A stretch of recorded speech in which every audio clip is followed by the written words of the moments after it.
Ya, saudara, temuan sejumlah warga atau orang di dalam kerangkeng di rumah Bupati Langkat, Sumatera Utara seiring penangkapan KPK beberapa waktu lalu menjadi sorotan. Kerangkeng ini ternyata sudah ada 10 tahun terakhir dan diklaim sebagai tempat rehabilitasi pecandu narkoba meski sudah dibantah BNN. Benarkah ini semua hanya kedok sebagai praktek perbudakan modern dan bagaimana dengan proses hukumnya? Segera kita bahas dengan sejumlah narasumber untuk update atau perkembangan dari kasus ini. Narasumber hadir secara daring untuk Sapa Indonesia Pagi. Ada Ketua Komnas HAM, Ahmad Taufan Damanik. Ada anggota Komisi 3 DPR RI, Muhammad Nasir Jamil. Dan pakar hukum pidana yang juga aktivis dari Granat, Gerakan Nasional Anti Narkoba atau Narkotika, Asep Iwan Iriawan. Kang Asep, Mas Taufan, Bang Nasir Jamil, apa kabar? Salam sehat. Salam sehat. Assalamualaikum. Selamat pagi Bapak semua. Ya, waalaikumsalam warahmatullahi wabarakatuh. Bang Nasir Jamil sudah berjanji tapi belum terhubung. Kapanpun Bang Nasir Jamil nanti tersambung, kita ikut dalam obrolan atau diskusi kali ini. Kita tunggu. Mudah-mudahan Bang Nasir Jamil juga mendengarkan nih Sapa Indonesia Pagi atau menyaksikan. Jadi buru-buru kemudian bisa kami kontak. Mas Taufan dulu, Mas Taufan, tim Komnas HAM kan sudah ke sana. Seperti apa temuan Komnas HAM begitu? Karena kita publik kepingin tahu yang sejelas-jelasnya. Mungkin salah satunya dari Komnas HAM. Setelah ada Migrancare, ada pihak kepolisian, ada pihak BNN. Mas Taufan? Ya, pertama ada dari sebelum ke sana ya, kita mendapatkan dua informasi yang ya ada perbedaan. Yang satu menyebut ini sebagai dugaan praktek perbudakan, satu lagi menyebut bahwa ini adalah panti rehabilitasi, meskipun diakui bahwa ada beberapa masalah, misalnya tidak punya izin dan gitu ya. Dari dua itu kemudian kita kumpulkan bahan-bahan dari berbagai pihak, kemudian kemarin sudah sampai ke lokasi ya, tim yang dipimpin oleh salah seorang komisioner dengan beberapa staf itu. Nah memang beberapa pada tahap awal ini sebetulnya memang ada beberapa pertanyaan sudah mulai muncul di benak tim kita ya, misalnya salah satunya kok lokasinya itu atau tempatnya itu tidak seperti panti rehabilitasi yang biasa ya, tapi lebih mirip seperti ya yang dibahasakan oleh media selama ini ya, kerangkeng gitu. Apa begitu misalnya panti rehabilitasi kan gitu. Tapi kita belum bisa berkesimpulan ya, Mas Bayu ya, karena kita harus mengumpulkan lagi fakta-fakta lain, kesaksian, bukti-bukti ya, harus berhati-hati juga karena Komnas harus membuat satu kesimpulan yang nanti harus valid berdasarkan dengan fakta-fakta. Itu kurang lebih. Tapi beberapa hal yang menurut kami ganjil itu memang kita temukan. Walaupun banyak orang juga mengaku bahwa kami diperlakukan baik misalnya dan lain-lain, itu juga kami dapatkan informasinya bahkan sebelum turun ke Langkat. Kita dapatkan informasi itu. Karena ada juga yang mengontak kita secara sukarela memberikan atau proaktif gitu ya, memberikan informasi-informasi. Banyak sekali ya, tapi kita harus dalami lebih jauh lagi lah nanti. Oh iya, kira-kira Mas Taufan, saya meyakini bahwa tim nanti akan bekerja komprehensif begitu untuk mengambil semua informasi. Dalam pengalaman Komnas HAM untuk mencari fact finding seperti ini itu nanti akan berapa lama waktunya sebagai sebuah perkiraan saja? Iya, mungkin 2 mingguan ya, karena juga nanti kita kalau lihat dari perkembangan ini sementara ya, dari saya sebagai ketua, saya lihat ini juga kita membutuhkan nanti pendapat ahli gitu. Ahli pidana, ahli penanganan narkoba, ahli kesehatan ya. Dan kita akan cek ya, kalau memang ini diklaim sebagai panti rehabilitasi, apakah dia punya instrumen-instrumen seperti itu, selain soal aspek legal tadi ya.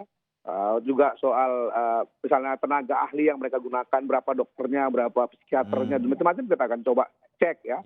Termasuk kan memang sebetulnya diakui bahwa ada kaitan dengan kerja di tempat kelapa sawit itu. Satu sisi bilang kebun, ya, satu sisi lagi bilang yang pabriknya. Tapi yang manapun mempekerjakan orang, apakah itu lazim misalnya? Kemudian seperti apa sistem pemengerjaan orang itu? Nanti kita akan gunakan instrumen-instrumen hukum nasional kita, tapi yang tidak kalah pentingnya itu ada satu instrumen hukum internasional yang kita sebut sebagai Konvensi Anti Penyiksaan dan Perendahan Martabat. Yang itu sebenarnya sudah menjadi bagian hukum nasional karena sudah diratifikasi ya. Nah itu pernah kami gunakan misalnya untuk panti sosial yang kami dulu selidiki, karena kami mendapat laporan bahwa di situ juga ada praktek perendahan martabat manusia. Ini bagian dari konvensi itu ya. Jadi bukan hanya penyiksaan, tapi juga penyiksaan dan perendahan martabat manusia atau hukuman yang tidak manusiawi misalnya. Panjang sekali dulu konvensinya. Ada pasal-pasal yang terkait dengan itu. Nah, dalam panti sosial yang dulu kami pantau, ditemukan ada praktek perendahan martabat. Meskipun panti itu tujuannya baik, misalnya untuk penyembuhan orang-orang yang punya masalah dengan gangguan mental.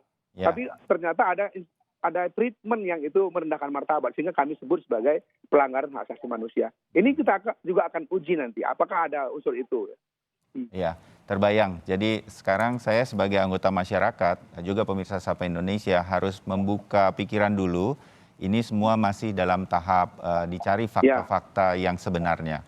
Kalau ya ini sebuah panti rehabilitasi, harusnya ada, bukan saja ada izinnya, berkoordinasi dengan BNN atau pemerintahan provinsi setempat atau daerah setempat, tetapi ada yang harus dipenuhi begitu. Nah, hal semacam ini yang mungkin juga nanti pelan tapi pasti akan jelas dan terang benderang, termasuk bagi masyarakat di sana.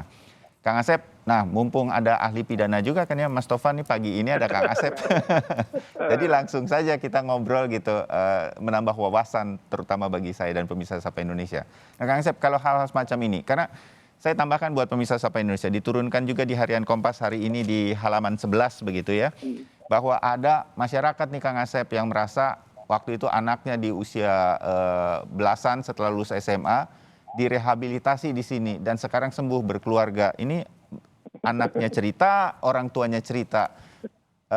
Dari Mas Tovan, oh ada tindakan-tindakan yang mungkin saya pakai tanda petik, mudah-mudahan terbayang, ada kurang manusiawi begitu, direndam di kolam dingin dan lain-lain. Nah hal semacam ini yang mungkin harus dirapihkan sedemikian rupa nantinya kalau iya ini panti rehabilitasi begitu. Sehingga orang nggak multitafsir. Kang Asep pun begitu nih. Tidak berkoordinasi apa dan segala macam. Nah, apakah ini kemudian dari sisi hukum apa dampak-dampaknya, Kang Asep?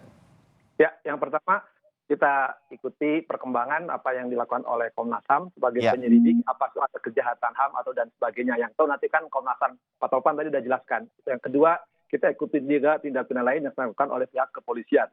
Cuman yang menarik bagi saya, di zaman milenial kok ada kelakuan kolonial bertamengkan sosial. Ya, itu kan tadi penjelasan Pak Tovan jelas sekali kan, karena buahnya di lapangan kan, jadi dibungkus dari cerita-cerita, ya pikir kita lihat. Nah pertama, kalau lihat dari kejadian keterangan Pak Tovan, keterangan pihak kepolisian, jelas, itu jelas kalau saya lihat ya, analisa saya pertama jelas ini pelanggaran terhadap KUHP, setidaknya pasal 421, seorang pejabat tidak berwenang melakukan suatu. Itu yang pertama jelas, tidak-tidaknya. Nanti tadi tunggu perkembangan dari kepolisian. Kedua, ada tindak pidana perdagangan orang karena dipekerjakan. Nah di situ juga nanti ada bisa juga pelanggaran terhadap undang-undang ketenagakerjaan. Boleh nggak orang dimasukin, maaf ya dengan kata dikatakan oleh Pak Taufan, itu ada kerangkeng kok. Boleh nggak seorang pejabat membuat kerangkeng? Ya, tempat maaf ya, tempat pekerja aja yang tempat kumpul kan nggak segitu amat gitu kan, tempat kos-kosan lah, tempat maaf ya dalam tanda petik, tanda buruh aja nggak kok dimasukin, dikunci. Nah di situ, nah dengan alasan narkoba di undang-undang narkotika dijelaskan ada tahapan-tahapan, setidaknya ada 9 tahapan ketika orang mendirikan panti rehab, ya tempat rehab lah yang paling gampang. Apakah boleh seorang bupati mendirikan tempat rehab? Itu kan itu ada BNN kabupaten, ada provinsi, nah juga ada pelanggaran terhadap narkotika. Undang-undang kesehatan juga ada. Pengobatan dilakukan oleh di situ, apa ada izin apa enggak? Jadi itu ada beberapa peraturan perundang-undangan. Dan mungkin juga tadi saya katakan, jangan-jangan juga ada kejahatan HAM. Nanti Pak Taufan lebih tahu lah kan sebagai penyidik, tidak lanjuti.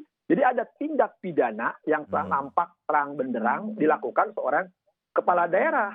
Tadi yang saya katakan, inilah kelakuan kolonial di zaman milenial, tapi jangan berbungkus sekarang ya, wah ini kegiatan sosial. Boleh orang melakukan kegiatan sosial, tapi itu kan harus ada izin pendirian tadi. Yang ini nggak bisa panti rehab. Masa ada kerangkeng dikunci di rehab tuh nggak begitu caranya gitu kan. Nah itu kalau sekarang orang menyatakan, ini juga ada eksploitasi tadi saya bilang. Bisa kena perdagangan orang, itu kan ada eksploitasi orang-orang. Bahkan kalau itu dicampur ada tanda petik ya, sekali lagi orang mengatakan ada korban narkotika yang sedang direhab, terus ada pekerja lain, itu kan hal yang masa di pantai rehab ada orang kerja yang belum tentu juga kita bisa lihat nanti ada yang luka juga ya, nanti Pak Taufan mungkin stafnya lebih tahu di lapangan. Jangan-jangan juga ada penganiayaan di situ, jangan juga ada tindak pidana lain, dan saya kira harus diikuti. Saya kira ini yang di samping prihatin yang mengerikan sekali zaman sekarang kok ada ya seorang pejabat kepala daerah kok begitu kelakuannya. stopping korupsi ya, dia melakukan ini. Tapi nanti ada dua kewenangan, KPK harus menindaklanjuti korupsinya, nanti mungkin tindak pidana umum harus memproses itu. Nah jangan-jangan juga nanti ya, kalau misalkan Pak Taufan dan kawan-kawan menemukan kejahatan, ya ada 3 lembaga badan peradilan yang akan menangani kolonial ini kan. Terbayang Kang Asep bahwa hal semacam ini harusnya tidak terjadi sedemikian rupa seperti ini begitu. Memang kita kaget juga melihat fotonya, loh kok kerangkeng ini tempat rehabilitasinya begitu. Nah hal semacam ini yang memang menjadi pertanyaan kita sebagai publik begitu. Mas Taufan, saya yakin nanti tim Komnas HAM juga akan menyelidiki begitu ya, sedemikian rupa bahwa kerangkeng ini ada di rumah Pak Bupati. Saya kurang paham atau kurang mendalami berapa lama sudah menjadi bupati. Tapi kalau menjadi bupati kan rumahnya pasti banyak dikunjungi orang begitu. Pasti ada orang keamanannya begitu. Apakah orang keamanannya ini sedemikian rupa? Biasanya kalau bupati kan pasti ada pihak keamanan dari negara, polisi ataukah mungkin TNI yang juga menjaga rumah tersebut. Dan rasanya agak nggak mungkin nggak tahu bahwa ada kerangkeng ini dengan tujuan apapun niatnya dari mantan Bupati Langkat begitu. 10 tahun kan lama ya gitu. Saya tahu bahwa ini udah pernah disurvei lagi sedemikian rupa gitu oleh dinas di pemerintah daerah setempat. Tapi ternyata bisa terus berjalan. Nah, di mana kita miss-nya? Padahal kita pagi ini nggak sampai 5 menit dijelasin sama Kang Asep, awas loh, ini ada pidananya gitu. Kok nggak nyampe ke situ? Kemudian di stop ya, oh saya salah ya atau apa? Nggak ada yang mengingatkan, nggak ada yang kemudian mengubah ini. Sehingga sampai 10 tahun gitu. Di mana tuh kita kebablasannya? Mas Taufan menurut Anda? Iya, kami heran ya, artinya 10 tahun itu berjalan tanpa ada katakanlah pengawasan, supervisi. Kan kalau kita bikin satu panti, kan tentu ada instansi resmi yang kemudian dia bertanggung jawab untuk melakukan pengawasan, juga supervisi kan, supaya dia memenuhi standar-standar sebagai panti itu, dari aspek kesehatan, dari aspek hukum, dan lain-lain. Itu kelihatannya tidak berjalan sama sekali. Jadi memang nanti investigasi kami juga akan mengarah ke sana. Kami juga mendapat informasi sebetulnya berbagai instansi sana tahu tentang keadaan itu. Masyarakat di sana juga pada umumnya tahu.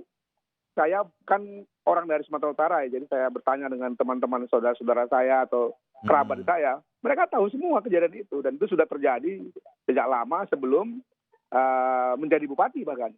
Kan beliau ini kan baru beberapa tahun jadi bupati, menggantikan Pak Ngogesa Sitepu. Ya. Jadi sebetulnya dia sudah lakukan ini sebelum. Sampai sekarang, seperti tadi Kang Asep katakan, yaitu walaupun rumah pribadi itu tempat di mana orang tiap hari keluar masuk. Jadi diketahui. Ya. Tapi kenapa tidak ada, katakanlah tadi ya pengawasan, supervisi. Ya. Jadi sepertinya ya berjalan begitu saja dan semua orang mengamini dan menganggap itu sebagai satu kebaikan sosial. Ya kebaikan sosial semua kita harus mengapresiasi. Tapi kan dia ada standarnya gitu, ada ukuran-ukuran ya. Dulu pernah ada orang mau berbaik bagi zakat, tapi kemudian melakukan sembrono, masuk sehingga ada orang yang meninggal dunia akibat dari orang berkerumun, injak-injakan segala macam, kan itu jadinya pidana gitu. Kebaikan sosial nggak boleh dilakukan dengan cara-cara yang kemudian melanggar aturan pidana, aturan sosial dan lain-lain. Saya kira begitu. Ini mudah-mudahan menjadi diskusi kita, mudah-mudahan menjadi wawasan dan pengetahuan kita bahwa apapun niatan sosial kita, jangan sampai kemudian ada melanggar unsur-unsur pidana di dalam hukum kita. Kang Asep, Anda kan udah lama juga jadi aktivis anti narkotika begitu ya. Mungkin saya pernah dengar lah misalnya, kurang lebih begitu, di pesantren ini tuh banyak anak-anak yang kemudian dari kecanduan dia bisa tidak lagi kecanduan sedemikian rupa karena mungkin mengaji di sana dan punya segala sesuatu berkaitan dengan upaya untuk lepas dari kecanduan tersebut. Nah hal semacam ini Kang Asep, dari pengalaman Anda begitu upaya-upaya masyarakat untuk melihat atau mengupayakan lepas dari kecanduan ini, bagaimana harusnya sehingga kemudian tidak kemudian salah apa yang harus dilakukan? Sebenarnya kita udah punya BNN, mungkin kalau kenal granat bisa kontak sama aktivis granat seperti Kang Asep. Nah, hal semacam ini bagaimana kita supaya kalau ada orang dengan sikap sosial yang baik seperti ini nggak salah langkah juga, kemudian malah menjadi melanggar hukum pidana misalnya, Kang Asep. Ya, gini Mas Bayu, jadi ketika orang dikatakan penyalahguna atau korban penyalahguna atau pecandu melaporkan kepada aparat, maka salah satunya kan direhab oleh aparat. Yeah. Itu ada assessment, itu diatur di Undang-Undang Narkotika, di Peraturan BNN, di Peraturan Kapolri. Jadi ada rincian, ada SOP-nya, assessment-nya ada. Nah kemudian, di situ ada tahapan-tahapan yang harus dilakukan oleh entah instansi pemerintah atau instansi swasta. Nah katakanlah dilakukan tadi oleh pemerintah, ya ada aturannya, ada BNN kabupaten, itu yang dilakukan. Nah katakanlah sekarang yang dilakukan di pesantren. Contoh yang paling gampang lah, di kampung saya di Tasikmalaya ada pesantren yang sangat terkenal bagaimana pengobatan tentang narkotika. Juga ada berita-berita yang negatif maupun positif. Tapi itu semua harus ada izin. Ya, jadi ini kegiatan sosial yang tadi katakan Pak Tovan, ada izin sosialnya, ada kegiatan itu harus dilakukan. Ini masa treatment terhadap penyalahguna, korban penyalahguna, pecandu. Jadi ada aturannya. Jadi sekarang tahapan habis itu tidak-tidaknya lah ada tenaga medis, kemudian yang paling gampang dipahami publik. Ya tidak penempatan tadi dimasukin kerangkeng, ya maaf ya. Kandang hewan saya aja, burung aja lebih bagus daripada itu gitu kan. Nggak dikunci sebegitu, diberi kebebasan. Ini coba manusia yang dipekerjakan, ada korban narkotika. Kita anggap aja penjelasan itu ya. Kami resminya tunggu Pak Tovan dan kawan-kawan dan kepolisian ya yang lebih fakta di lapangan. Itu kan kalau lihat di tayangan media, itu kan sudah tidak layak. Jadi ketika orang melakukan treatment kena usaha ingin baik, ingin sembuh, entah di pesantren atau lembaga sosial lain, itu ada aturannya harus dipenuhi, tidak sembarangan orang gitu kan. Apalagi misalkan ya tadi ditempatkan satu tempat, dikunci. Bayangkan kalau terjadi sesuatu yang berbeda, treatmentnya harus berbeda kan, satu pekerja, katakan sekali lagi ya dengan angkatan sementara ya, karena kita menunggu penjelasan Komnas yang sedang menyelidiki di lapangan maupun kepolisian. Di situ ada orang penyalahguna, ada korban, terlepas mereka juga yang mengatur telah sembuh gitu kan. Tapi kan semua harus ada ikut aturan. Kalau terjadi sesuatu, katakanlah ada kematian, ada luka, ada korban, siapa yang bertanggung jawab? Nah itu juga pertanyaan. Sama, tidak hanya sekedar di tempat Bupati Langkat itu, termasuk di lembaga-lembaga seperti yang disebut oleh Mas Bayu di pesantren itu kan juga harus ada aturan yang diikuti kan. Itu adalah ketentuan perintah undang-undang. Oke, nah dimengerti. Jadi ini koordinasi harus tetap kepada negara dengan segala hukum, perizinan dan lain-lain.